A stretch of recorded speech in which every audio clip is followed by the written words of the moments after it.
बतावा ये राजा जी दिलवा के करा से लागल बा।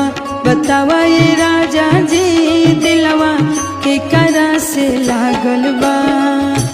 हमरा कमरा में सोड़िया पहनावा ये राजा जी, हमरा कमरा में सोड़िया पहनावा ये राजा जी दिलवा के करा से लागल बा। बतावा ये राजा जी दिलवा के करा से लागल बा।